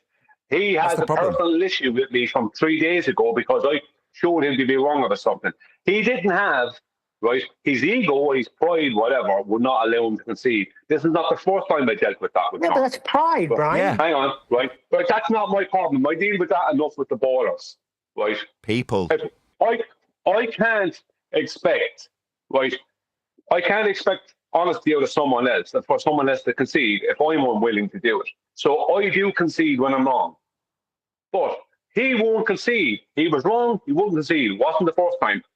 And not only did he not concede, he became awkward and even a little bit abusive in the process. So then yesterday he's picking at me, and then today he's picking at me again. That is a personal issue that he has with me because he doesn't like that I showed him to be wrong about something that he wouldn't concede to. Now, I'm sorry, but there's no point in pretending this is not a personal thing. It is. It's personal with me when someone wants to treat me that way. Right? His points may have some validity, but the when he brings them in and how he's doing them, the intent behind it is the issue I have, not his points. Now, he was trying to hijack what I was saying a bit, and he did try and derail it in the process. Yeah, that is true. But why is he doing that? Right? Because he has an issue with me, not the other way around. Kind of like when, what's his name on Discord? What's his name? Had an issue with me. No, but it's not that. Yeah. He has an issue with He had an issue with Flat. me. Nigel. An issue with me, not the other way around. Now, I can only put up with that, so much of that nonsense. And he should have been able to concede the other day, like he should have been able to concede at other times. This shouldn't be something that's carried into 2 days later where he's having a little go at me. Right? It shouldn't be that. And I don't remember calling him, I might have called him a lawyer in the moment, but I don't remember outright calling him a lawyer. I really don't. I don't remember that. I did call him a scumbag today because he was behaving as one. And I could feel him smirking. I could feel him smirking behind his microphone. He knew what he was at. No, I totally get it, right? No, I get it. Your grievances have been heard. I totally get it. But on the other hand, you're like, I don't care how he feels about it. Yeah, that is perhaps the problem. You're saying, well, no, if you're going to behave like a scumbag because you're prideful, yeah, people have got an ego, Brian. That's people. That's not if you're going to behave like a baller. What if you're going to be a person? That's people. Now, I get it. You don't want to care. And your attitude is, I don't give a toss how he feels or what his attitude is towards this. He's not my friend. He's wrong. He's prideful. He needs to swallow it and not just take it out on me and smirk and try and prove me wrong and derail my points. I take it all on board. He is still just our mate, colloquially. And yes, our mates can be dicks. So can you, so can I, so can... This was me and Sleeping Warrior. We would be at each other's throats because we didn't like the way that the argument was being put forth to the audience. And we'd be yelling at each other, falling out with each other. And it just isn't necessary. That's it. It doesn't mean I don't agree. It doesn't mean I don't want to hear it. And the grievances are valid. Like, this bit's valid too. You know what I mean? Now, I don't want to hear the full backstory about what he's wrong about, because that's like pouring salt in a wound that doesn't need opening, I'm sure. It's not about being right or wrong. Okay. Why not? It's about the kind of unagreed principles that we have amongst ourselves on the panel. Yes, we can get tasty. Yes, we can get salty. But when it's kind of pointed out to us, sometimes you yourself have even got to take it on the tin chin. I said yesterday, out there, and then the next day, be a gentleman. Sorry, lads, I was a little bit out of order. I think we've all done that on the panel here at one point. Yeah, got a little bit salty because we're human beings, and then recognise once we've cooled down the next day, sorry about that, lads. Now, I think from Brian's point of view, and what I was expecting, because I kind of pointed this out to John, that was the way forward yesterday. When what happened then unfolded, that recognition and respect for each other as a panel member and realizing carried on. And it was continued in a way which dragged you in, which I don't think is genuine gentlemanly behavior. It's not how we should behave amongst ourselves. So I can understand why Brian's gone to that vernacular of scumbag. It's not gentlemanly behavior, and it's not how we should treat each other. Yes, we can get fiery in the moment, but the next day, remember, as Nathan says, these are your mates. Yeah. And the reason you argue so well with them and are so productive in the arguments is after that moment's gone, we have to take a chill pill and also take a bit of personal responsibility for how good or bad our argument was with our peers. May I take it upon myself to say, first and foremost, I feel ashamed for calling Brian a lying Irishman. I feel like my family's been dishonoured. and I want to take it upon myself to apologise to Brian personally. I didn't mean it. I take it back. I love you. I'm not worried about that. I know it's in the moment, right? My issue is with John. Right? Sorry, I accept that apology. Sorry, I should have said that. Thank you. I accept your apology there. But I didn't even, it's just in the moment. After I forgot about it, because I know it's in the moment stuff. But my issues with John. My issues with someone not being able to concede. When you're shown to be wrong, just concede you're wrong. And I wouldn't mind I'm not going to go into the topic, right? But the very thing that we were talking about, he went through with me in the past. And he even said that, yeah, that's right. Like, he couldn't find this particular, it was something that wasn't in, I won't go into the details, in a particular manual, let's just say, right? Right. And he went through it with me in the past. And he was like, yeah, it's not there. He was agreeing it wasn't there. But then suddenly, when the topic came up again, he must have forgot about that or whatever. Either way, I showed he didn't concede. And this has happened in the past, where he didn't concede, where he was wrong. He wants to send things off in a different direction. It's anything but just concede. You know what? You're right about that. It's not about my ego or being told you're right. It's about when someone won't concede. Well, if you won't concede, you can't expect that from someone else. So he can't demand concessions from anyone if he's not willing to give them. And neither can I. I have to be able to give the concessions for me to be able to be up on my high horse now, saying he should concede. Because if I'm doing the same thing, I'm just a hypocrite. But I do concede, and I've shown that I conceded when I was wrong.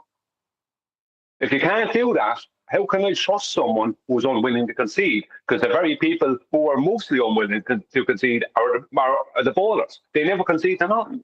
Yeah, but that's one of your strengths, Brian. Most of the You're time, very humble. You could do that.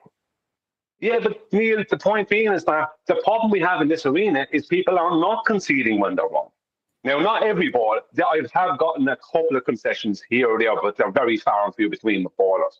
But I shouldn't have to deal with that with someone who's on my own side, especially someone who's on the same panel. Shouldn't have to be dealing with that. And I certainly shouldn't have to be dealing with 2 days of little issues with me after that, where it's obvious that he's having an issue with me.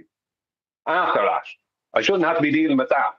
So I apologise. I said a lot of stuff, and I cursed and swear on the show, whatever else. I didn't want to be doing all that. But when push comes to shove, you have to call it as it is. I can't pretend. I can't pretend. I can't do that. And that's maybe where you need to just pare it back a bit. Yeah. That once you've been offended, you don't need to go on the crusade as much. I think sometimes, yeah. I like I say, it's not personal for me, but listen to it. Listen to yesterday. It's not conducive, and it's not how we work together well. Yeah. Listen to me and QE ding dong at times. Yeah. But we'll get to a point, and none of us will stretch our point. None of us will misrepresent it, but we'll argue like Billy-O till we get to an answer. Flipping phone. Sorry, do you get me? And that's the important thing amongst ourselves, that we can be like that, but never are we disingenuous with our statements. They're always based in fact and truth. Yeah. And the second we realize we're wrong, what we don't do is try and switch it to another argument to win. Yeah. We admit we're wrong and we move on. That's right. But We that's all not do. what was We admit we're wrong, and we will eventually get to QE's way of doing things. No, he's a bugger, isn't he, to get him to concede, but he will do it. Yeah. And like I say, it's not about who's right or wrong. It's about what's productive. If I'm misrepresenting my own position just to try and win the argument, that doesn't help the group. And that's not how the group has always functioned. The reason we're so powerful is we take shit apart and get to the bottom of it, being honest with each other, making statements, having them challenged, and one of us conceding, so we move forwards. He feels like arguing this is like arguing gas pressure without containment. Well, look, like it's Earth's measured flat, and that's it. The referee in this instance is always looking for the shortcut, right? So I'm going to be frustrating to Adam and Brian, because what I hear is, shortcut. Right, now, whether or not there's somebody having their back pissing moment highlighted or not isn't my concern when I just hear, this could potentially be a shortcut. And I'm lazy. right? I want the shortest, most concise route, but I don't want to shortchange the audience, right? So just want to get back to Adam's point in this regard, right? Why is this dragged out for 2 live shows? Because there's valuable information in this. Very valuable information, right? We're taking the world paradigm. That's kind of where I was going when I'm like, well, if the Western world, nay, entire world, think they're on a ball, and we're mucking around with whether or not latitude's measured accurately or not, like, we've got bigger fish to fry. And if we're going to explain this to learned men of the ball, then we do understand and can disseminate to our opponent how a diverging tangent isn't conducive with all horizontal planes remaining parallel with one another. You need to be able to eventually get to a point through lots of argument to the most concise way of detailing something, but with the knowledge to back it up if somebody's to try and pull that apart. That is to say, your opponent says, well, actually, no, you can have reciprocating zenith angles. You take a deep breath, you start to pull it apart, but only if you've had the information. If it's been undermined, as Brian perceives it, because there's a different point that's being made, well, you're always going to require a horizontal plane of reference to begin with. Yes, that is true. But what you were saying, Brian, about moving forward and then a tangent plane being different from the original concept, that you must remain constant, it must remain axiomatic, and that's violated the second you take a step forward. That's not necessarily conducive with the point that's more concise. They're both beneficial. They can both be summarised separately. But I can see how Brian might feel pissed off if one's stepping on the other. Well, Nathan, how do you have horizontal if two diverging tangents? Just You can't. Brian, stay away from the direct argument. Okay, what would be better from my perspective, if I was the host, what I'd be asking my panel members to do is go, please, John, recognise Brian's point. Use your knowledge, which is fantastic, to support the point, not make a separate one. That's where the beef is. Yeah, where people saying, I don't feel like they're my friends. Well, that's exactly what that behaviour demonstrates, that I'm almost antagonistic, dismissive of your points, and I want to make my own. Yeah. Now, if they're my panel members, I want everybody to back each other up. That's what I try to do. If somebody makes a point, it's not clear, I try to join in that point and make it elucidate the point more, not just make my own. And in this case, there is no shortcut here. Yeah, it's not a shortcut. It's a separate point. Yes. Yeah, and you should be making both points. Yes. And you want the audience to hear both points individually, on their own, separately, concisely. And when you're arguing and calling each other scumbags, that's definitely not the case. No, go on, blows the cobwebs off, doesn't it? Eh? It lets people know we're passionate about what we're doing. And eventually we're growing up and have to deal with it like this. We're getting there. Yeah, indeed. I'm not taking away from John's point, but the conclusion of my point is the same point. Like, if you cannot have two diverging horizontals, horizontal is a constant orientation, just like vertical. They can't diverge from each other. So if someone is claiming they have two diverging horizontals, the point being is that their claim can be thrown out the window. You can wipe that away because that doesn't happen in reality. It can't happen. That was the whole of my point, which means that this thing they're calling a tangent, they can't have a tangent, which is John's point. They can't have a tangent in the first place because that would mean if they have two of those, it would mean that they're claiming there's two diverging horizontals, which means none of those things are horizontal, right? Which means the person's claim is wrong.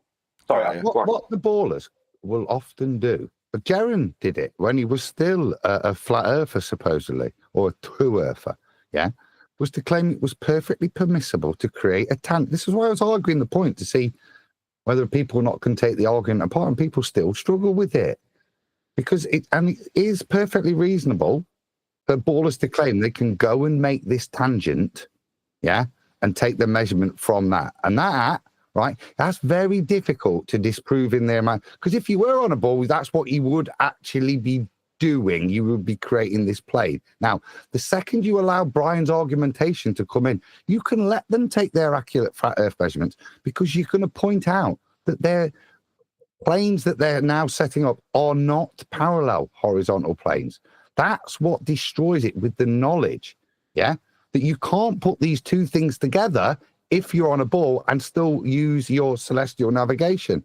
It becomes incongruent with each other, the horizontals, which they mustn't be. They have to be parallel, equivalent. Yeah. No, I totally get it. They can't be. If they're claimed to be divergent, then they weren't horizontal to begin with, so the whole lot is thrown out the window. It's that simple. And now, John's point was that how did they have a tangent in the first place? But that leaves what I just said is the same outcome. It's just in a different direction. Well, it cuts out the middleman, and I think that's why you feel a bit aggrieved. So your point, which is to say that if you move forward and then you take another measurement and you're drawing out a completely new plane, even if you move a nanometer, right? And then John stepped in and say, well, if you move forward, you can't create the tangential plane in the first place, because you need that initially. Now that's your end point. But what he's essentially doing is cutting out all of the in-between argument, which is where Adams put it as you shortchanging the audience. If you take it from, well, if I'm going to suggest that I am creating tangential planes on a ball, and you just take it to, well, you'll need a flat plane for that, where'd you get the plane in the first place? It robs the audience of hearing how, if you're going to describe the prerequisite flat Earth measurement and then move forward on your ball 1 foot, you've got a completely separate new tangential plane that is not parallel with the original one that you measured. Therefore, not all horizontals are parallel. Therefore, it falls apart. You can't establish the first horizontal plane if you're on that ball. So you get to the same point as John's taking you to, but John's way of doing it cuts out your explanation, making you pissed off. Correct? No, that's not what pissed me off. It's not that what pissed me off. John is making his point, and his point is correct and true. What pissed me off is when he did it, how he did it, and his intent behind it. His intent wasn't to help the position, like Adam's stating, and it wasn't for educating of the audience. His intent was to undermine me. Because he had a little issue with me. That's the thing. Stop. Maybe not. No, Nathan, I want to go back. No. It's not the setback. If you go to John's perfectly valid point, the argument becomes you cannot set up a tangential plane on a spheroid. Okay? Correct. Now, that's John's argument. Unfortunately, that's a really difficult argument to win without all the other data. You can't just make it as a statement, because in any baller's mind or rational person's mind, yes, you can. You get out your spirit level, like I was saying, and at that point, you're at the tangent. Now, unfortunately, to the rational mind, you don't win the argument there if you're just pig-headed and say, no, you can't set that imaginary plane up at this point, because they know in their own head they can. You need the rest of the argument to make that point actually at the end, if you ever wanted to, even though it's slightly separate. But the way you win and convince the unsure mind is to set up the parallel planes and then show they've got nothing to do with each other, and therefore your map's useless. Yeah, exactly. Like when I said about what John said, if he added it on at the end, it would be an add-on if you do it the right way. But that's not what he did. And Adam's point is correct as well there. What John says is too simplistic for anyone to understand. I understand what he means, but most people won't understand what he means. It's too simplistic. It's too even vague for people, even though it's not meant to be vague. The point is that you must show the claim is that horizontal is changing its own orientation in relation to itself. Now, that is ridiculous. So anyone who is making any claims of any local horizontals or horizontals at different orientations to each other, because we know in reality, all horizontal is a constant orientation, and all horizontals are parallel to each other, and all horizontals are parallel to the plane of the horizon, because we know that for a fact, right? And that is true, and it's true through aviation, through navigation, through surveying, cartography, everything. The point being is that anyone who's making a claim of having two opposing horizontals, two opposing orientations of horizontal, their claim has to be thrown directly out the window at that point.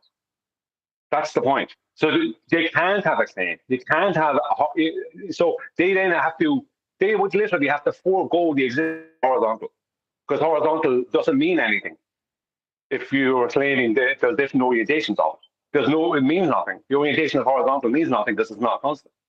The only reason that it means something in reality, the same with vertical, is because they're constants. The orientation doesn't change no matter where you are. And we're all using the same shared horizontal plane, which is mean sea level. All of us are using that. We can't have the situation we have in measurement, navigation, travel, all these things. All these things can't happen unless we're all using the same shared horizontal plane. Yeah. But the opposition, go on, Adam. Well, that's the point on a ball. So, see, in my mind, you have to allow them to set up a horizontal, but it's a horizontal tangent to the sphere. It's only a horizontal for them at that point, and it shares no other parallel points with any other horizontal you could ever set up. This is devastating to them. They're absolutely devastating. Even to the point where we said sarcastically, it's 0.000000029 degrees on the 1 foot that was so incendiary. But do you see, it's still that out. It's no longer parallel, even just a foot on a ball. If you explain that to the layman, that's so much more powerful than you can't even have a foot. Yeah, exactly. If you take, let's take the angular size of a mountain, let's say a big mountain, I'll use Mount Everest, 100 miles away, right? When you're taking that angular size from Kathmandu Valley, right, you then subtract the elevation of Kathmandu Valley from the full elevation of Mount Everest, and the remainder, your angle then will match the remaining known elevation of Mount Everest. Now, that's over 100 miles. That means both Mount Everest, right, the GP of Mount Everest, and the GP and your GP are both on mean sea level, and both those GPs, mean sea level must be a horizontal for that to work. It does work. It works every time, all the time. That's because, as I said before, if you're on a ball, then the reference to horizontal is you and your position. When you're actually doing cartography, navigation, or you live on the flat plane, the reference to horizontal is the horizon. It is the surface that is your reference, which is why it's pertinent to celestial navigation, because that adjacent is your horizontal that you're traversing across. There is no disconnect. Everything is connected. Every horizontal is the same plane. This is why it's powerful, because it shows you why maps work and celestial navigation works with those triangles. Because wherever you are, whenever you set up that horizontal reference to the surface, they are commensurate with each other. Unlike when you reference it to yourself and a tangent to a ball. Nothing is commensurate with each other. Exactly, Adam. The horizontal that I will create with my theodolite in Kathmandu Valley, 100 miles away from Mount Everest, that horizontal will be parallel to mean sea level, which means that mean sea level must be horizontal also, because I can't do what I'm just about to do, which is measure the remaining angular size of Mount Everest from that position if mean sea level is curved. It can't work. It doesn't work. It can't happen. So horizontal has to be a constant. Mean sea level has to be a horizontal plane. We have to all share the same horizontal plane. That's the only way that these measurements work. Otherwise, we have to throw trigonometry and angular size and basically all elevation angles out the window, which is why I was trying to get the measurement of Dale Craig, which is why I'm talking about that in recent times, because that can only happen one way. And that means we all know what that means. What does that mean, Brian? It means the Earth is flat because of the way that has to happen. Yeah. I'm glad we thrashed it out.